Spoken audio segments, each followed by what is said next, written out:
A paz do Senhor Jesus Cristo, meus queridos irmãos, alunos da turma de Episcopado Pastoral 1. Amém? Deus abençoe a tua vida. Hoje nós estamos aqui para encerrar o nosso módulo Introdução ao Novo Testamento 2. E eu te convido para nós encerrarmos com excelência. Amém? Que Deus possa abençoar a tua vida. Te convido neste momento a você realmente parar aí tudo que está fazendo, pegar a tua Bíblia, pegar o teu livro e juntos nós compreendermos melhor um pouquinho dessa nossa última, oitava aula deste módulo, amém? Nós vamos hoje abordar Tito e Filemon. Creio que vai ser uma aula bem rápida e objetiva, então vamos lá para nosso mergulho aí neste mundo tão maravilhoso, essas cartas que nos ensinam tanto. Nós passamos pela carta de 1ª e 2ª Timóteo, que são cartas pastorais, juntamente com a carta de Tito, que também é uma carta pastoral. Lembrando que é uma introdução, o aprofundamento realmente do estudo a essas cartas, ela será feita por você, aluno, adquirindo livros, buscando bons recursos para você compreender cada vez melhor aí as cartas, a palavra de Deus. Então é bom sempre ter uma Bíblia de estudo boa, livros de estudos que possa levar você a compreender cada vez melhor e aprofundar aí nas questões dos textos bíblicos e de cada livro da Bíblia, amém? Nós vamos lá, nós vamos em primeiro lugar para a autoria do nosso livro, A carta de Tito ela foi escrita pelo apóstolo Paulo na mesma época que foi escrita a primeira carta de Timóteo, e também antes da segunda carta de Timóteo. Foi feito na sua 4ª viagem missionária e a sua data é entre 62 a 64 depois de Cristo. Amém? O tema, vamos resumir aqui o tema. Paulo orienta a Tito a organização das verdadeiras igrejas de Cristo e um apelo aos cristãos para serem fiéis ao Senhor. Vamos conhecer um pouquinho sobre Tito, Tito, ele era um cristão gentil que foi convertido por Paulo, provavelmente na época que Paulo ficou em Éfeso, os 3 anos. Existem poucas informações a respeito dele. Ele aparece 13 vezes no Novo Testamento e era um companheiro confiável, em que Paulo podia contar em suas situações delicadas, amém? E o propósito foi incentivar a ensinar a doutrina da fé para refutar os falsos mestres. Pediu-lhe que fosse encontrá-lo também em Nicópolis, amém? Vamos aqui para a estrutura da carta de Tito. A estrutura da carta nós vamos dividir ela em 5 tópicos. A primeira é a saudação, que está no capítulo 1, do versículo 1 ao 4. Essa saudação, Paulo saudando a igreja, já dá uma orientação para permanecer na verdade e ter esperança naquele que chamou. Também ele faz a sua saudação a Tito, dizendo que ele é seu verdadeiro filho segundo a fé, também no versículo 4. Então, nós podemos perceber o carinho de Paulo para com Tito.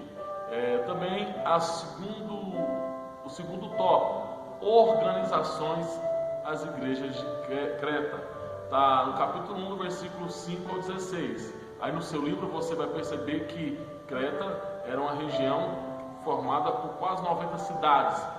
Então o apóstolo Paulo pediu para que ele levantasse presbítero, organizasse em cada cidade dessa a igreja do Senhor Jesus Cristo, amém?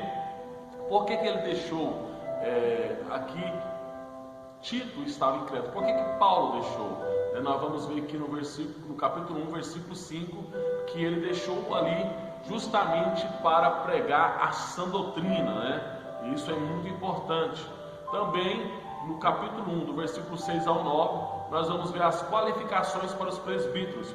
Aqui vai ter uma diferenciação de algumas coisas lá para 1 Timóteo, porém também são qualificações necessárias para os presbíteros, bispos, aqueles que apoiam, aqueles que ajudam o pastoreio da igreja. Meus queridos irmãos, pastores, vocês que são do curso de episcopado, é muito bom olhar para 1 Timóteo, 2 Timóteo, Tito. Foi até o trabalho que nós pedimos, porque ali mostra bastante atitudes que um obreiro deve ter. E nós precisamos ter muito cuidado e valorizar esses padrões a qual o Senhor Deus, o Senhor Jesus Cristo, esteve nos mandando guardar. O apóstolo Paulo, nessa mesma carta, diz que Tito seja padrão, né? Que seja exemplo dos bons costumes cristãos. Amém? Também nós vamos ver no capítulo 1 ainda, no versículo 10 a 16, tratando com os falsos mestres. Então perceba que no capítulo 1, Paulo, ele explica por que enviou Tito à igreja, né, de Creta, ali na região de Creta, para ensinar essa doutrina. Ele traz as qualificações de um presbítero e trata sobre os falsos mestres. Tanto lá em Timóteo, né, em Éfeso, como aqui em Creta, é o mesmo problema que é dos judaizantes, né, daqueles que ainda tentam voltar à igreja às práticas, né, às liturgias do Antigo Testamento. E Paulo sempre está aí nessas três cartas, orientando a esses ministros a terem cuidado com isso. Interessante, irmão, que nesses últimos anos nós temos visto muitos homens, mulheres, que têm voltado também ao mesmo processo, esse aqui tratando dos falsos mestres, querendo voltar ao judaísmo, né? Querendo voltar àquela cultura judaica, ortodoxa. Nós temos que vigiar com isso, principalmente nós que desejamos ser pastores. Vocês aí que estão almejando, que já é pastor, não tente ficar inventando muita coisa para tentar atrair pessoas. Vamos seguir o conselho do apóstolo Paulo, tanto para Timóteo quanto para Tito, que nós devemos permanecer na sã doutrina. Este é o mandamento que nós temos que seguir, permanecer ensinando a sã doutrina. Não podemos ficar tentando, irmão, inventar movimentos que podem nos tirar da presença de Deus e nos fazer obreiros reprovados. Então tome muito cuidado com isso. Então no capítulo 1 nós podemos ver isso. Você está na sua igreja, sendo pastor ou auxiliar, justamente para ter que ter as suas qualificações, e você sempre deve ensinar a sã doutrina. Amém?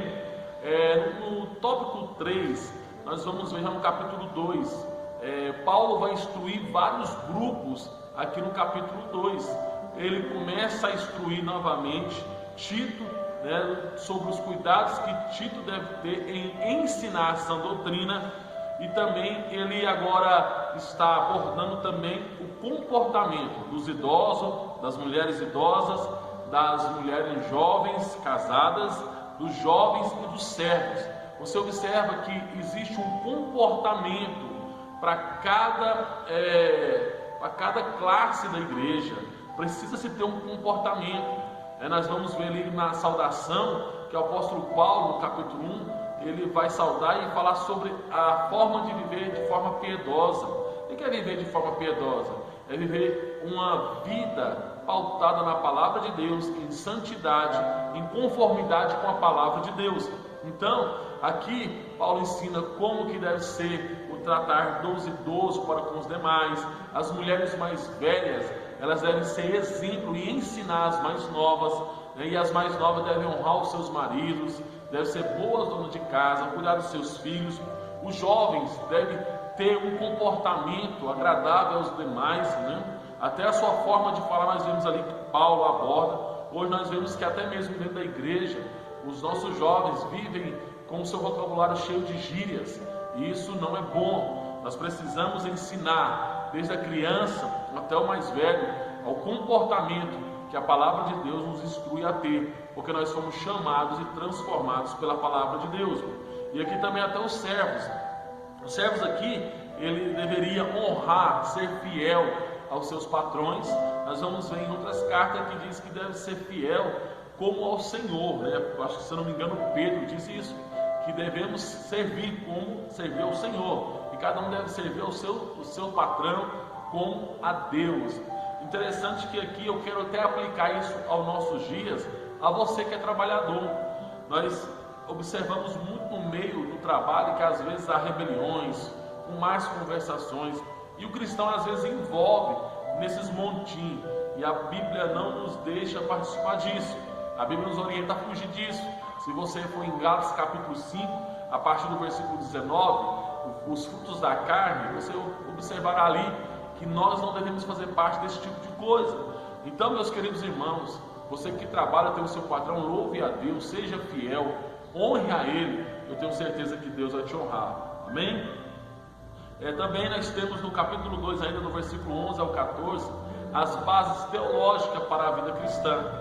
Aqui nós podemos dizer que é a instrução que Paulo dá concernente à transformação da vida de um cristão. Eu poderia dizer que é a teologia da regeneração, da transformação. É aquela pessoa que se arrepende, ela se converte ao Senhor e tem a sua mudança de comportamento. Esse é o maior sinal do Evangelho em nossas vidas. Quando nós aceitamos a fé, nós temos uma mudança de comportamento. Isso é se converter ao Senhor, deixar os maus caminhos e andar em retidão à palavra de Deus. Então o apóstolo Paulo está falando da regeneração, de como deve ser o comportamento de um cristão agora, que anda através da palavra de Deus, instruído, guiado pelo Espírito Santo. O apóstolo Paulo também, ele aborda aqui no capítulo 2, do versículo 11 ao 14, que nós devemos manter a esperança no Senhor Deus. Amém? Glória ao nome do Senhor Jesus. Na quarta instrução, na quarta tópico, nós temos a instrução sobre fazer o que é bom. No capítulo 3, do versículo 1 ao 11. Ele primeiro começa a dar algumas orientações iniciais, a Tito, no versículo 1 e 2, sobre obedecer às autoridades. Às vezes, andando aí ministrando a palavra, ensinando nas igrejas que nós somos convidados, e às vezes participando às vezes de alguns eventos, nós percebemos pessoas que elas são insubmissas, que elas não conseguem obedecer, e elas batem no peito dizendo: olha, eu só obedeço a Deus. Irmão, isso é um grande equívoco e isso é antibíblico. A Bíblia nos orienta a sermos obedientes às nossas lideranças, a honrar nossas lideranças. E aqui o apóstolo Paulo está dizendo a Tito para obedecer àqueles que têm autoridades, seja o governo, seja quem for, estiver sobre Deus. Se Deus constitui autoridade, nós precisamos obedecê-las. Amém? Então, o apóstolo Paulo manda que Tito obedeça às autoridades e não viver uma vida de guerra, de contenda, mas sim uma vida piedosa, dando bom testemunho e vivendo em amor. Amém? No versículo 3, no capítulo 3, o apóstolo Paulo aborda sobre a depravação humana, o homem sem Cristo. Ele ali aborda como nós andávamos antes de ser cristãos. Ele fala sobre o velho homem, mas mais uma vez aqui eu lembro a vocês sobre a transformação de um homem. Eu e você devemos ser transformados pela palavra de Deus e pelo seu Espírito Santo. O apóstolo Paulo também vai falar aqui agora, a partir do versículo 4 ao 7, que o pecado, fala sobre o pecador e a sua experiência com a graça de Deus, que é a regeneração. Ele falou aqui sobre a conduta do velho homem no versículo 3, no 4 ao 7, ele vai estar abordando concernente a experiência que o homem tem, ao encontrar com o Espírito Santo, ao encontrar com o Senhor. E isso também, eu tenho certeza que você tem a sua experiência, eu tenho a minha, que realmente foi marcante. Eu tenho certeza que quando nós lembramos em oração, estamos em oração, ou refletindo na palavra de Deus, nós lembramos de quem éramos e de quem somos hoje, e como que a graça de Deus foi abundante ao ponto de nos transformar. Quem sabe você que está me assistindo hoje, talvez no passado, antes de conhecer a Cristo, era um adulto, era um beberrão, um mentiroso, um ladrão, praticava tantas coisas terríveis, mas hoje você está aí, terminando o seu curso de episcopado, aí durante esse curso aí fazendo, aprendendo, buscando conhecimento, desejando aí pastorear, mostra o que Deus fez na tua vida. Glória a Deus por isso, amém? Também, no capítulo 3, no versículo 8 a 11, ele vai dar os encargos finais a Tito, dizendo a Tito que ensina aos cristãos a viver uma vida cheia de boas obras. Irmãos, isto é maravilhoso, porque Jesus Cristo falou que pelos frutos se conhece a árvore. Quando nós olhamos para uma árvore e ela está frutífera, você já sabe que árvore que é. Então isso é importante. As suas obras vai dizer quais são as suas intenções. As suas obras vai dizer que árvore você é. e se realmente você tem produzido frutos bons ou frutos ruins, amém? E que você possa ter uma vida cheia de boas obras. Assim eu profetizo sobre a tua vida um ministério cheio de sucesso e frutífero. Nós temos aqui o último tópico, quinto, que é a conclusão, que está no capítulo 3, no versículo 12 ao 15. Paulo dá as instruções a Tito, concernente a alguns irmãos. Ele cita aqui Zenas, que nunca foi citado somente aqui, e Apolo, que nós já conhecemos sobre o seu ministério em Corinto, que era um homem eloquente, amém? Então, nós temos a conclusão onde Paulo também diz que quer ver Tito, Ele orienta Tito que possa ir, ter com ele. Isso é muito bom, irmãos, porque nós vemos aqui essa carta, ela é uma carta somente com 3 capítulos, porém uma carta com muito conteúdo para ser aplicado no nosso ministério, prático, no dia a dia. Que nós possamos assim, também, assim como Tito ouviu essas orientações e com certeza colocou em prática, nós possamos também, da mesma forma, fazer assim, amém? Glória ao nome de Jesus. Nós vamos agora passar para a epístola de Paulo a Filemon, e essa epístola é uma epístola interessante, é a menor das cartas. Ela foi escrita enquanto Paulo estava preso em Roma, 60 anos depois de Cristo. Foi enviada a Filemon junto com a carta aos Colossenses. Filemon era um cristão, dono de escravos. Naquela época ainda havia esta exploração do seu semelhante, e ele tinha um escravo chamado Onésimo, que havia fugido de algum modo, e com certeza Roma era um bom lugar para ele fugir. Foge para Roma, porque com 1 milhão de pessoas habitando em Roma, ficaria fácil de se esconder. Porém, de alguma forma, ele se encontra com Paulo na cadeia, preso, se encontra com Paulo. E através dos ensinamentos de Paulo, ali na cadeia, Onésimo se converte ao Senhor. Se você depois ler ali essa carta, só tem apenas um capítulo, você observa que ele fala que ele foi gerado nas algemas de Paulo. Agora, qual que é o propósito da carta tão pequena de Filemon? A carta, Paulo escreve, foi a fazer um pedido a Filemon que recebesse Onésimo de volta, não como escravo, mas agora como irmão em Cristo Jesus. Para atingir esse objetivo, Paulo não se intimida em solicitar o favor de Filemon e escreve de forma convincente para Filemon, amém? Vamos ver aqui a estrutura de Filemon. Filemon, como eu falei, são poucos versículos, nós vamos ver aqui, totalizando aqui 25 versículos, amém? Então vamos entender um pouco sobre essa carta, desse pedido de Paulo. Paulo faz a saudação introdutória do versículo 1 ao 3, ele diz que Filemon é o seu colaborador, ele também vai saudar com muito carinho a Filemon. E do versículo 4 ao 7, voltando só um pouquinho à saudação, meus irmãos, lembrando que ele sauda aqui alguns irmãos, e dentro da casa de Filemon havia uma igreja, que era comum no primeiro século da igreja primitiva, amém? Então vamos ver aqui o tópico 2, ações de graça. No versículo 4, 7, Paulo ele fala muito sobre a vida cristã de Filemon. Ele agradece aos irmãos, como eu disse, e também ele faz menção desta igreja.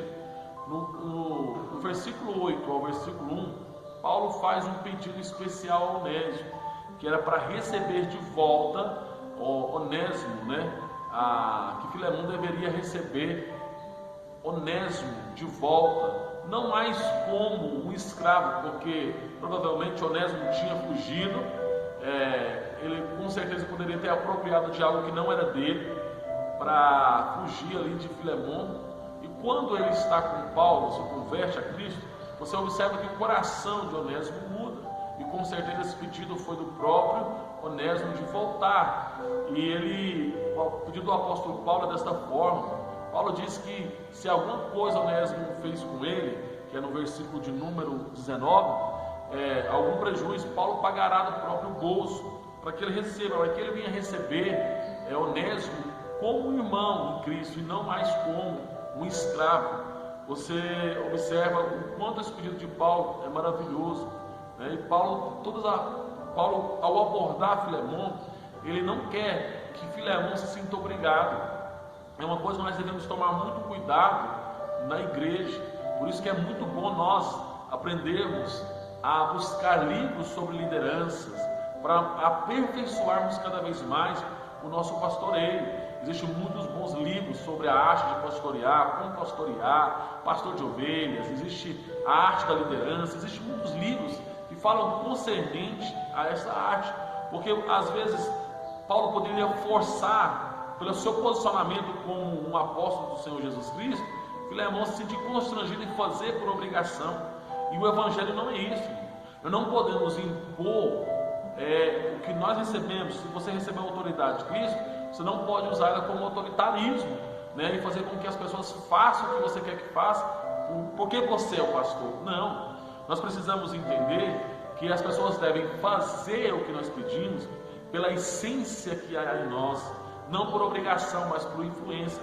Quando Jesus ensinava, ele não obrigava ninguém, mas ele incentivava, ele influenciava as pessoas. Então a autoridade é o poder de influenciar as pessoas através do que você é. Então não é obrigando. Paulo então tem esse cuidado, não quer que Filemon faça nada por obrigação, ou por, eu te devo alguma coisa, né, Paulo, então eu tenho que fazer. Não, aqui essa carta, Paulo está rogando, né, como um irmão em Cristo, como um pai roga ao filho, né, dizendo, por favor, receba ele de volta aí como um cristão. Então nós temos que ter muito cuidado nisso. Às vezes tem pessoas que acham que porque é pastor, eles devem mandar nas pessoas. Ao contrário, nós devemos exercer a autoridade que recebemos do Senhor Jesus para pastorear o rebanho, que não é meu e que não é seu, mas que é de Deus. Pedro assim vai dizer na sua carta, que o rebanho é de Deus e que devemos tomar cuidado. Amém? Então, ele faz esse pedido a Filemon para que Onésimo possa voltar para sua casa e ali viver. Amém? O quarto tópico ainda Paulo tem plano de visitar a Filemon. Ele pede a Filemon que até prepare o quarto. Prepara aquele quarto lá, eu estou enviando aí Onésimo, mas prepara o meu quarto que brevemente também estarei indo contigo. Amém? Estarei aí com vocês. E nós vemos por quinto a saudação. Amém? No versículo 25.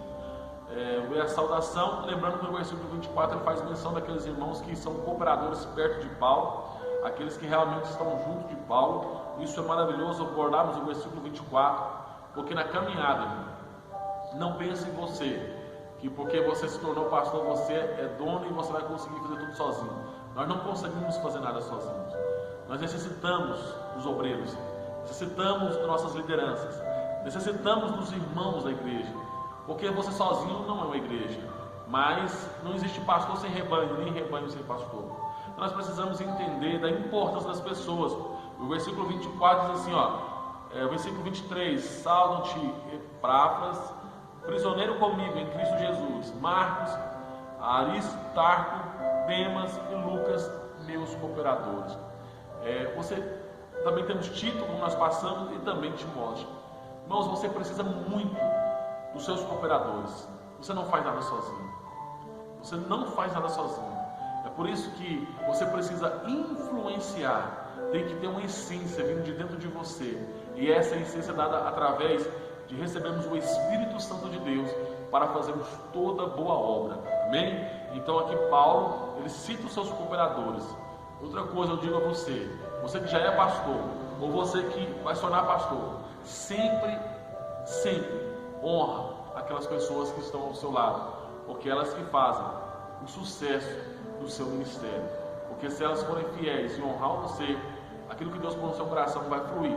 Ao contrário, se você acha que é autossuficiente, a queda é verdadeira e não tem como de fato evitá-la. Então aprenda isso, você não pode fazer nada sozinho. Você precisa de pessoas ao seu lado que possam ajudar você, posso dizer assim, a carregar a arca da aliança. Amém? E aqui no versículo 25 ele faz a sua saudação, encerrando com as bênçãos. A graça do Senhor Jesus Cristo seja com o vosso espírito. Amém? Glória a Deus. Então, nós encerramos aqui essas duas cartas, Tito e Filemão. Que o Espírito Santo continue a te ensinar.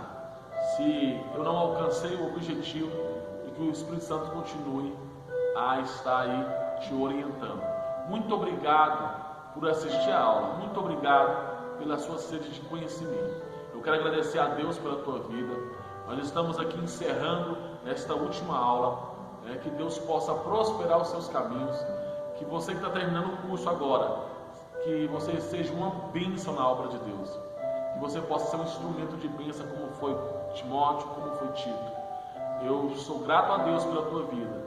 E sinceramente de coração, fico feliz de saber que você chegou até o final deste curso.